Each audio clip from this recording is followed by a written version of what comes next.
everyone, c'est moi pour ma vidéo du dimanche. J'espère que vous allez bien et que vous avez passé une excellente semaine. Alors moi, pour ce sujet de ce dimanche, je suis tombée sur une info qui corrobore tellement de mes sujets préférés que je ne pouvais pas ne pas passer au travers. Vous allez voir, c'est littéralement déstabilisant pour pas dire plus. Exit P. Diddy, exit l'actualité mainstream, là, vraiment... Je n'en dis pas plus. Mais avant de commencer, je voudrais d'abord remercier mon sponsor du jour et pas des moindres cette fois, puisqu'il s'agit de ma 3e collaboration avec eux. Je veux bien sûr parler des chaussures One Mix. Et sachez qu'après 3 collaborations, je ne suis jamais déçue. One Mix, c'est plus qu'une simple marque de sneakers. La marque est présente partout dans le monde avec des chaussures pensées pour le marché européen et américain, toujours à la pointe du design et de la technologie. One Mix, c'est l'alliance parfaite entre style, confort et performance. Que vous soyez sur le terrain ou dans les rues, ces sneakers vous accompagnent partout. Chaque paire est conçue pour refléter votre personnalité et votre style de vie actif. Et si vous pensez que la mode et le confort ne peuvent pas coexister, attendez d'essayer One Mix. Avec des années d'expérience dans la création de chaussures haut de gamme, One Mix repousse les limites du design en restant au cœur du processus de production tout en garantissant des produits de haute qualité. Donc si vous êtes à la recherche de sneakers qui mélangent style, confort et une touche d'audace, ne cherchez plus. Et vous savez quoi? En plus, j'ai une super nouvelle pour vous. Chose promise, chose due. One Mix m'a donné l'opportunité d'organiser un jeu concours exclusif pour ma communauté. Et ça, je suis trop contente. Alors attention, ne laissez pas aucun commentaire concernant One Mix en dessous cette vidéo parce que je vais créer pour participer, ça va être plus simple. Dans l'onglet de ma chaîne, je vais faire un post. Regardez, je vous ai tout mis parce que je sais qu'il y a des gens, ils ne comprennent pas ce que c'est exactement que l'onglet communauté, etc. Donc vous allez aller là-bas. Là-bas, vous allez vous rendre compte que je vais faire un post dédié au concours et vous allez juste avoir à commenter en dessous de ce post une phrase « Je veux mes One Mix ». Et le gagnant sera tiré au sort. Je vais laisser le concours une semaine parce que quand c'est mes vidéos, vous savez, il y a des gens qui les regardent pas forcément le dimanche et je voudrais pas risquer de rater des participants. Alors que je sais que sous cet onglet, dans cet onglet communauté, j'aurai qu'à me rendre sous la photo pour avoir la totalité de vos pseudos. Derrière, je vais le laisser en place une semaine et derrière, j'organiserai un tirage au sort en direct pour désigner le gagnant. Et pour les autres, ne râlez pas trop parce que One Mix m'a donné l'opportunité de vous faire bénéficier d'un code promotionnel et d'un discount qui est, surtout que franchement, qualité-prix, les chaussures, vous ne trouverez pas mieux et avec mon discount, c'est limite un cadeau. La seule contrepartie que je demanderai au gagnant du concours, s'il le veut bien sûr, c'est éventuellement de nous envoyer soit une petite vidéo, soit une photo, réaction. Et comme ça, en vérité, je la reposterai moi sur mes réseaux. Et si la chaîne est contente, on pourrait réorganiser ce type de concours une fois par semaine et faire bénéficier plusieurs personnes d'une paire gratuite. Alors, je compte sur vous et sur votre participation. Et franchement, moi, perso, vous avez vu ma dernière paire, je l'adore. Voilà pour mon sponsor du jour. Je suis ravie parce qu'au-delà d'une pub, avant que les plus acariâtres se mettent à m'agresser, au-delà d'une pub, je peux vous faire bénéficier vraiment d'une expérience plutôt cool. Et j'espère pouvoir faire ça de manière récurrente. Je pense que tout est dit. Maintenant, il est temps de rentrer dans le vif de ce sujet absolument phénoménal. 2 informations majeures sont venues se télescoper cette semaine avec une violence telle, les amis, que cela a fissuré un peu plus le narratif officiel que l'on nous sert depuis des années et que cela a réaffirmé plein de théories dites conspirationnistes et moquées par les arrogants du savoir absolu et autres scientifiques universitaires vendus au système. Et encore une fois, on va bien leur faire fermer leur bouche. Je l'ai déjà exploré dans de nombreuses vidéos, vous le savez, il existe de multiples théories autour de la Terre, dont certaines, bien que moquées, je le répète, ont pourtant été adoubées par des grands cerveaux et ont retenu l'attention de scientifiques confirmés, comme par exemple la théorie de la Terre creuse, la théorie de la Terre enveloppée d'un dôme, appelé à l'époque firmament, ou encore la théorie d'une Terre à l'intérieur d'une autre planète. Et voilà donc que 2 informations sont tombées cette semaine remettant ces soi-disant théories loufoques sur le devant de la scène.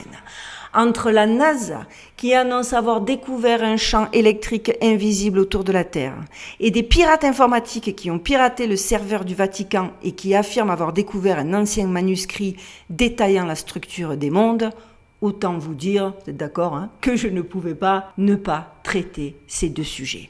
Alors, asseyez-vous confortablement, prenez café, thé, popcorn, ce dont vous avez besoin, parce que c'est maintenant, c'est parti et on y va.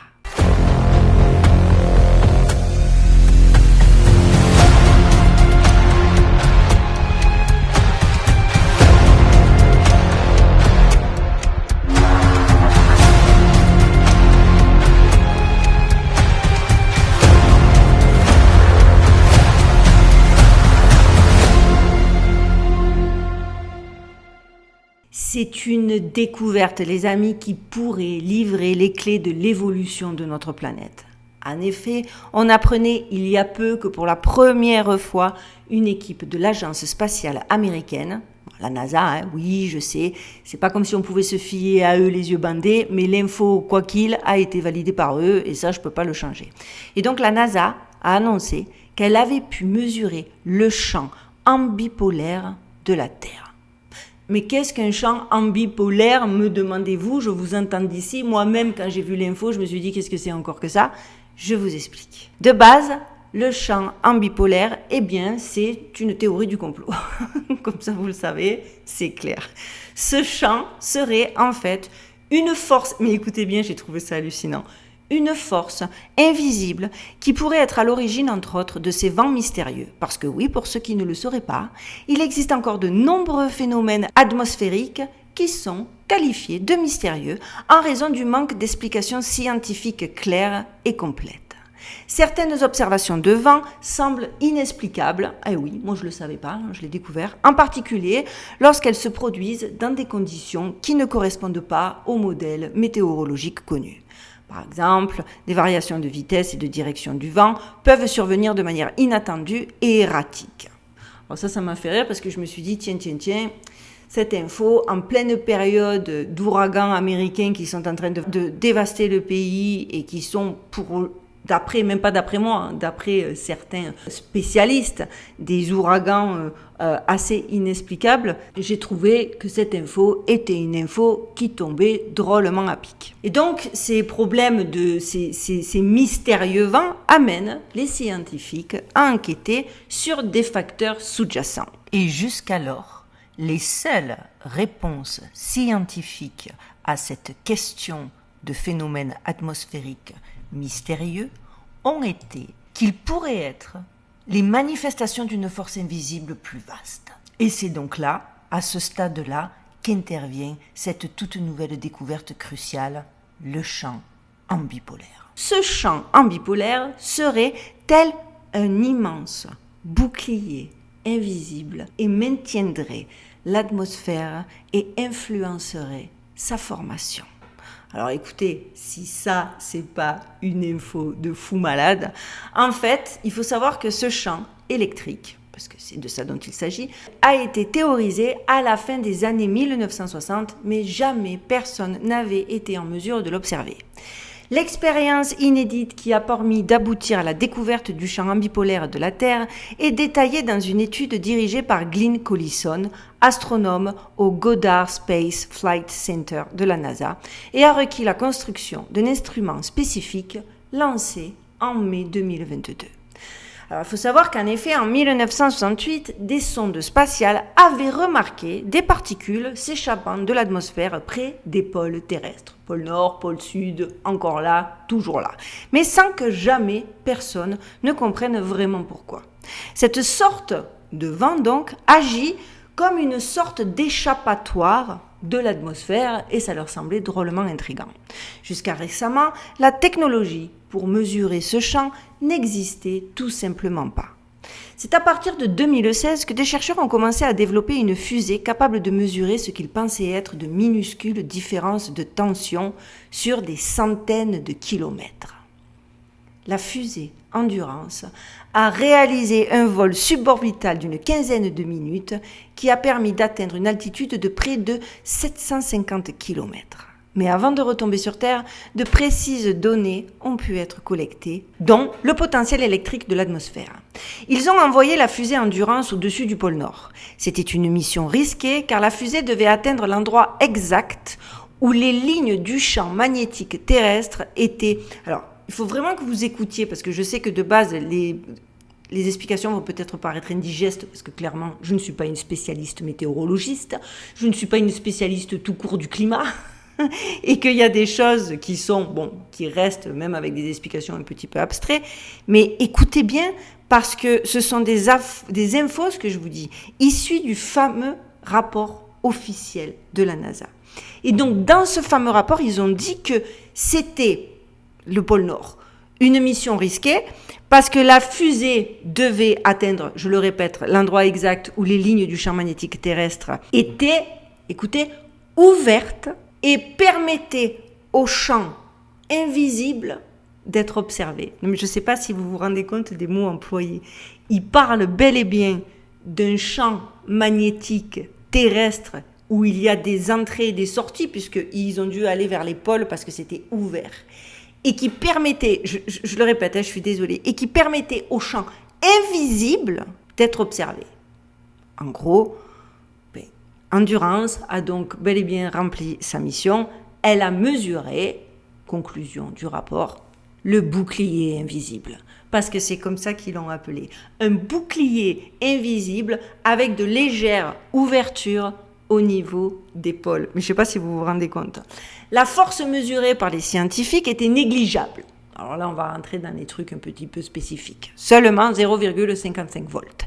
Mais sur une zone immense, donc forcément, puisque là on parle de la totalité de la planète Terre, ce champ est capable d'exercer un effet hyper puissant. Donc, puisque forcément ce champ vient d'être découvert récemment, les chercheurs ne sont pas encore certains de l'impact qu'il a pu avoir sur le développement de la Terre, mais clairement, il a eu un impact. Et certaines hypothèses suggèrent que ce champ est l'une des raisons pour laquelle il y aurait encore de l'eau sur Terre, alors que les planètes comme Vénus et Mars se sont asséchées. La découverte de ce champ ambipolaire représente non seulement, les amis, une percée dans notre compréhension de notre planète, mais pas que, parce que c'est aussi la clé pour percer le mystère de la vie sur d'autres planètes. Et ça, c'est déjà énorme, mais ça, ce n'est que pour le narratif officiel. Je trouve que cette info est carrément dingue, parce qu'en vérité, clairement, ils ont annoncé que nous pouvons désormais étudier les forces invisibles qui façonnent l'univers.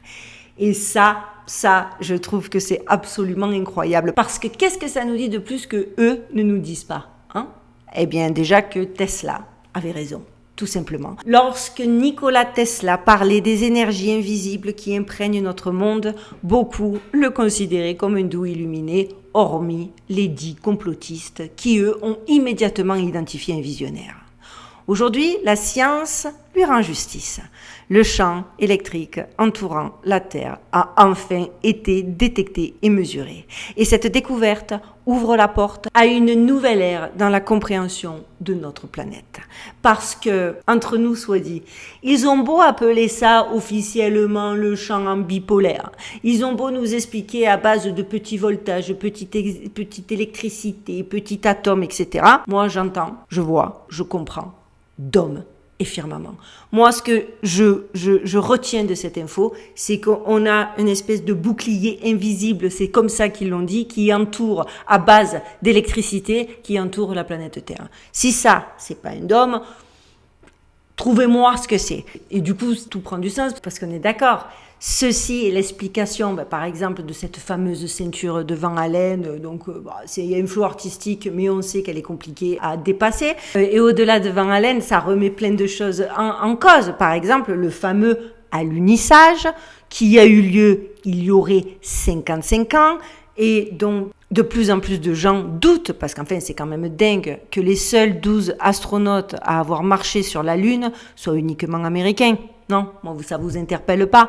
Et que depuis, il y a 55 ans, personne, ni américain, ni russe, ni chinois, ni indien, n'ont jamais pu retourner sur la Lune. Je ne vais pas revenir sur la notion de tout le progrès qu'on a fait en 55 ans, ni sur les moyens démentiels mis en œuvre par Elon Musk pour tenter d'atterrir sur la Lune en vain.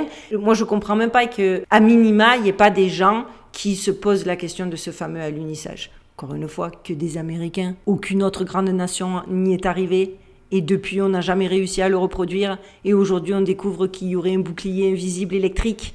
Quand déjà, on nous expliquait que la ceinture de Van Allen, c'était compliqué. Je ne vais pas revenir sur l'alunissage, mais bref. Notre planète n'est pas une simple masse rocheuse flottant dans l'espace. C'est une œuvre d'art cosmique. Un ensemble complexe de champs et de forces dansant en équilibre délicat. Nous avons le champ gravitationnel, ce qui nous maintient ancrés littéralement. Il y a le champ magnétique, notre bouclier contre les tempêtes solaires. Et maintenant, enfin, on le découvre, le champ électrique. Ce nouvel acteur sur la scène planétaire n'est pas un simple figurant. C'est un agent du chaos, comme le définit Collison. Collison, c'est celui, je le répète, qui a mené l'expérience. Il défie la gravité et arrache les particules de l'atmosphère pour les lancer dans l'espace. C'est comme, selon Collison toujours, si la Terre avait une respiration électrique et exhalait des particules dans le cosmos. Donc c'est comme si la Terre respirait clairement. Tesla parlait d'un système nerveux planétaire. Aujourd'hui, avec la découverte du champ électrique terrestre, nous pouvons commencer à comprendre ce qu'il voulait dire exactement. La Terre n'est pas seulement un corps céleste, mais un organisme vivant et respirant avec des champs d'énergie qui interagissent de manière complexe et fascinante. Mesurer le champ électrique terrestre n'est qu'un début. Comme le dit Collison, ce champ est un élément fondamental du fonctionnement de la Terre. Et maintenant que nous l'avons enfin mesuré, nous pouvons commencer à poser certaines de ces questions plus importantes et beaucoup plus passionnantes. Que découvrirons-nous de plus sur notre planète ? Quelle autre forme invisible influence notre existence sans que nous nous en rendions compte ?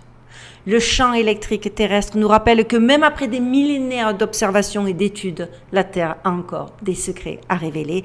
Et peut-être, tout comme Tesla, devrions-nous regarder au-delà de ce qui est visible pour vraiment comprendre le monde qui nous entoure. Et c'est d'ailleurs ce qu'ont dû se dire des pirates informatiques qui, justement, devaient se poser des questions sur la vie telle qu'on nous l'a décrit, telle qu'on nous l'apprend à l'école, et qui ont décidé de trouver les réponses par eux-mêmes. Et ça, c'est la deuxième info qui, vous allez le voir, est intrinsèquement connectée à la première. On le sait, de nombreux textes anciens ont été perdus au fil du temps, connus uniquement grâce à d'autres écrits anciens qui y faisaient référence d'une manière ou d'une autre. D'autres sont conservés dans des lieux sûrs, comme la vaste bibliothèque du Vatican. Grâce au progrès technologique, ces textes ont d'ailleurs commencé il y a peu à être numérisés. Le Vatican a adopté cette révolution numérique protégeant les informations sensibles derrière des couches et des couches de sécurité. Mais ça, c'était sans compter sur des pirates informatiques chevronnés, avides de vérité, qui se sont introduits dans les serveurs confidentiels du Vatican pour accéder à ces documents anciens. L'un de ces textes, qui justement nous intéresse dans le cadre de ma vidéo du jour, décrit l'architecture du cosmos, suggérant que notre Terre se trouve à l'avant-dernier niveau d'un univers qui ressemble à une planète dans la planète, je vous l'avais déjà dit, genre en mode poupée russe. Vous le savez, tout au long de l'histoire, ceux qui occupaient des positions de grand pouvoir ont souvent cherché à exercer un contrôle sur les masses. Malheureusement, la religion a été utilisée comme un moyen de contrôle. Des textes sacrés, bien que précieux pour beaucoup, ont été manipulés par les autorités quand ils n'ont pas été tout simplement détruits. Ces textes ont été interprétés et parfois altérés pour présenter nos dirigeants sous un jour favorable. À certaines occasions, lorsque certains aspects ne servaient pas leur intérêt, des parties de textes entières ont été expurgées ou complètement réécrites. Cependant, les documents originaux ont été préservés, possiblement pour de futures transactions lucratives ou pourraient être réinterprétés en réponse aux événements contemporains, et ça, c'est une certitude. Récemment, je vous le disais, des pirates informatiques ont infiltré les serveurs du Vatican et découvert cet ancien manuscrit détaillant la structure de divers mondes. Ce texte, rédigé dans une langue ancienne, est considéré comme des écrits apocryphes que le clergé catholique a gardés cachés, vraisemblablement en raison de la menace qu'il représente pour l'autorité établie.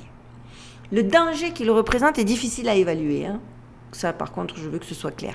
Mais de plus, seules des parties de ce texte ont été rendues publiques, certains segments restant indéchiffrables. Cela est principalement dû au fait, selon les affirmations des pirates informatiques, que les textes ont été découverts sur un navire qui a sombré dans la mer Morte, un bateau connu sous le nom d'Arche. Je sais que ceux qui ont les mêmes connaissances que moi ou mes abonnés qui suivent mes vidéos depuis le début, vous êtes en train de faire toutes les connexions et moi j'ai trouvé ça absolument dément. En effet, au IIIe siècle, il existait des textes détaillant la structure de l'ensemble de l'univers, y compris des royaumes d'outre-monde. Il faut savoir que cela précède de 1000 ans la Divine Comédie de Dante. Les archives souterraines du Vatican abritent une vaste collection de textes, peut-être des dizaines, voire des centaines de milliers qui ne sont pas accessibles au public.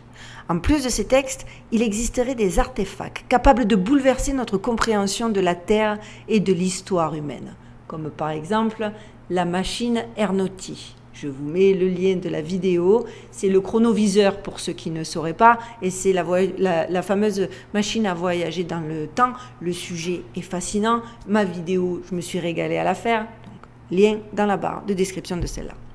Selon ces pirates qui ont infiltré les serveurs, les gardiens de la bibliothèque ont numérisé une grande partie de leurs documents. C'est ainsi qu'ils auraient découvert des informations intrigantes dont la nature exacte reste encore à déterminer. Ils ont expliqué que parmi les textes qu'ils ont vus, de nombreux traités authentifiés affirment directement que notre monde n'est qu'un parmi 7 mondes distincts. Chacun de ces mondes serait peuplé d'êtres uniques, différents de ceux des autres mondes. Le monde le plus élevé serait celui d'un architecte, le créateur de toute vie. Ensuite, on trouve des mondes de plus en plus nombreux en dessous, semblables à des couches ou à des étages. La Terre occuperait l'avant-dernier niveau, tandis que l'enfer résiderait tout en bas. Cela suggère que le monde souterrain est bien plus proche de nous que nous pourrions le penser. Et vraiment, par rapport à toutes les questions qu'on s'est posées, par rapport à toutes les questions qu'on se pose, par rapport à toutes les vidéos et les théories que j'ai pu explorer, grâce à ces pirates qui partagent ce qu'ils ont découvert, il y a tellement de choses qui prennent du sens. Alors, dans ce manuscrit, dans l'explication donc de ces différentes couches et de la manière dont les choses fonctionnent, il a été suggéré que les âmes de ceux qui ont péché sont destinées donc à l'enfer, comme on le sait depuis la nuit des temps. Selon cette théorie, après la mort physique, ces âmes descendraient en enfer. Cela d'ailleurs pourrait expliquer la présence du mal et de l'injustice dans notre monde. La théorie propose que les âmes, en quittant leur corps, traversent divers mondes, accumulant de l'énergie négative. Lorsqu'elles atteignent la Terre, elles sont chargées de cette négativité qu'elles dissipent partiellement en chemin, permettant ainsi à une partie de cette énergie négative d'infiltrer les êtres humains. Et d'ailleurs, moi qui suis dans les contes de fées... Oui, parce que forcément, je fais 2 choses à la fois. Cette image, ça m'a rappelé le conte de Hans Christian Andersen, La Reine des Neiges, où des éclats du miroir maléfique pénètrent les gens, les poussant à commettre des actes mauvais. En effet, on dirait bien qu'encore une fois, il y a une part de vérité dans chaque conte de fées. Et l'image a tellement été flagrante que je voulais la partager avec vous. Parce que par rapport à ce que disent les hackers, ça a du sens. En plus, ça aurait du sens. Moi, ça a eu du sens, mais limite, ça m'a fait plaisir. Je me suis dit, ah ben voilà. En fait, cette planète, c'est un steppe, c'est une espèce de grand asile à ciel ouvert qui, malheureusement, on a pu un peu subgrader, donc ça va mieux parce qu'on n'est pas dans les confins de l'enfer à vivre les pires turpitudes, mais on est juste un niveau au-dessus, quoi. Donc ça reste, voilà, c'est pour ça que tous les jours, on entend des informations de fous, et c'est pour ça qu'il y a des êtres humains qu'on peut associés à des démons, comme on peut le voir dans l'affaire P. Diddy, et que de telles choses peuvent se produire sur notre planète. Et en plus, ça explique, et ça c'est pas moi, c'est les pirates qui le disent, ça explique qu'il n'est pas rare, par exemple, qu'une personne élevée dans une famille aimante et bienveillante révèle soudainement un côté sombre. Ce n'est pas nécessairement de leur fait.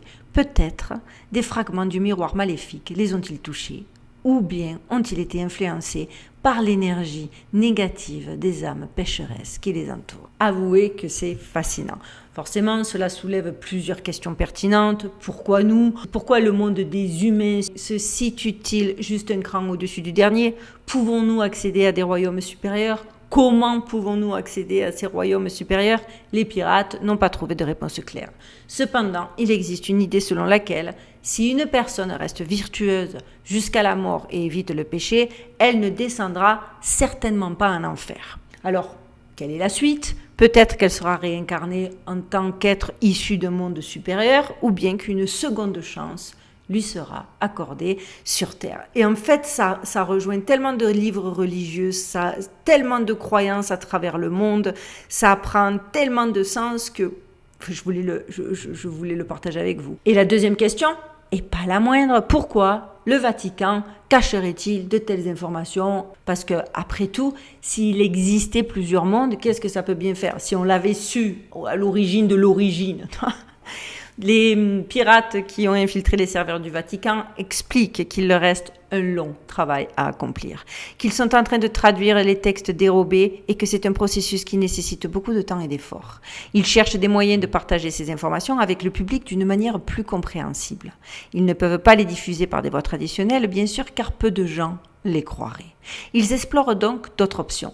Cependant, ils sont convaincus d'une chose. Dans quelques années, le monde subira des changements radicaux et dans un futur bien plus proche qu'on ne le pense, nous allons apprendre des vérités qui vont profondément nous ébranler. La découverte de ce champ électrique autour de la planète Terre et les révélations de ces pirates concernant l'ancien manuscrit cosmique ne peuvent être vues comme de simples coïncidences. L'idée d'un monde encapsulé sous un dôme, autrefois moqué, qui refait surface avec une insistance troublante, à l'heure où des mecs trouvent des manuscrits qui confirment que la planète Terre n'est pas un morceau de roche suspendu dans l'univers, je trouve que c'est fascinant. Ces forces invisibles que la science commence à peine à mesurer, ces textes anciens qui décrivent une architecture céleste interdite, nous mènent vers une vérité longtemps dissimulée. Nous vivons peut-être sous une vaste structure contrôlée, un firmament que certaines élites cherchent à maintenir secret.